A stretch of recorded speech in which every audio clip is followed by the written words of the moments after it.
Hey guys, what's going on? And welcome to a new series I'm calling In the News. This series is meant to cover gaming news related topics and kind of provide you guys with my insight to it, as well as just inform you because there's a lot of stuff that's going on, particularly today. So I'm excited. Let's get started. So first up, let's talk about Machinima and the Xbox One. So if you guys didn't hear, Microsoft is paying Machinima to pay partners an additional $3 per 1,000 views they get on videos to talk up the Xbox One. So it's a pretty crazy situation. It's really not outside of the realm of a normal kind of sponsored partnership with Machinima, but they're offering that $3. The kind of guidelines for the partners is that they have to talk about the Xbox One and show 30 seconds of Xbox One gameplay in their videos. And they can't talk disparagingly about Machinima or Xbox One. And so part of the problem with this, the big deal, because there's promotions like this all the time with Machinima, but the big deal is that they're not disclosing this as a paid endorsement. That violates federal trade regulation guidelines. So there's a lot of complicated kind of processes in this, and a lot of things that have to be looked over about this promotion. Machinima, for their part today, sent out information about guidelines for what should be included in the description of the video to disclose that this is a paid endorsement. They stated that this should be typically what happens. For some reason, this is the standard verbiage, and it wasn't sent out with this kind of promotion. Now, for my part, I've been a Machinima partner for most of my channel's life. I've had an opportunity to participate in some of these, like they did one for Comic-Con, they did one for E3, and even in some situations they've done things like give out free games in exchange for you doing content about them. So definitely this is a huge issue, because in all of those promotions that was part of what was listed, is you had to disclose that this was an endorsement or something you got or something you received. So we'll see what happens with Machinima, but for now it looks like they're in hot water.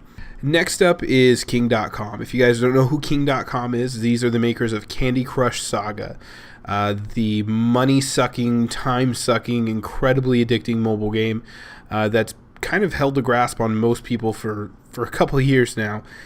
Today, they were granted a trademark for the word candy.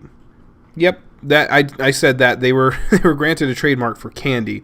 So what this really means is they're not going to stop like Hershey's from marketing their stuff as candy, but if you have an app in the iPhone App Store that has the name candy in it, it definitely can be considered something that infringes their trademark.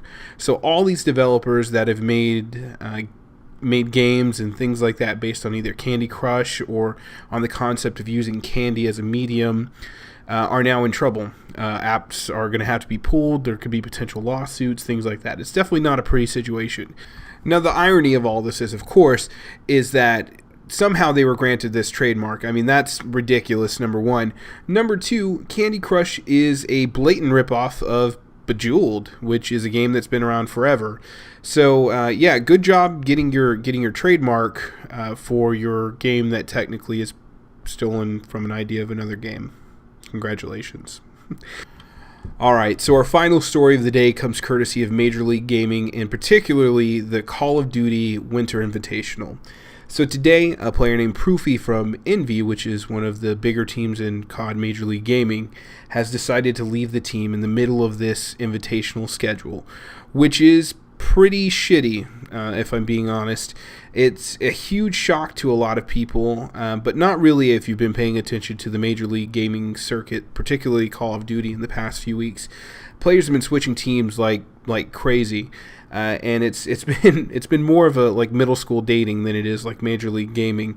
But this highlights the biggest issue that they're having with Call of Duty teams, and particularly with pro teams. I don't know why the lesson hasn't been learned, but contracts. How do you not have a contract that secures a player in a position for a certain period of time?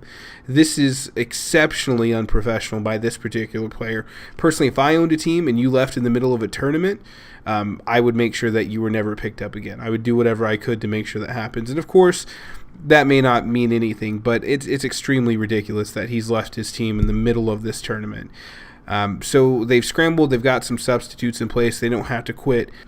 And hopefully team owners like Optic Hex from Optic have finally gotten it through their heads that there needs to be a contract system in place. This is absolutely crazy. This is going to affect sponsorship deals potentially, things like that. Those things are based on an assumed success, and when you lose a team member, that changes. So best of luck to Proofy, who's going to stay a free agent for the rest of 2014. But yeah, that's crazy. One last tidbit of information here. Today, the Hearthstone beta is now open publicly. So what I'm going to do is I'm going to put a link in the description so you nerds can download it and play it. And you know, I use nerds lovingly. I'm a nerd, but I just don't get the draw of an online card game over computer. That it just doesn't make sense to me. But if you are interested, I'll include a link in the description. Download it and tell me what you guys think.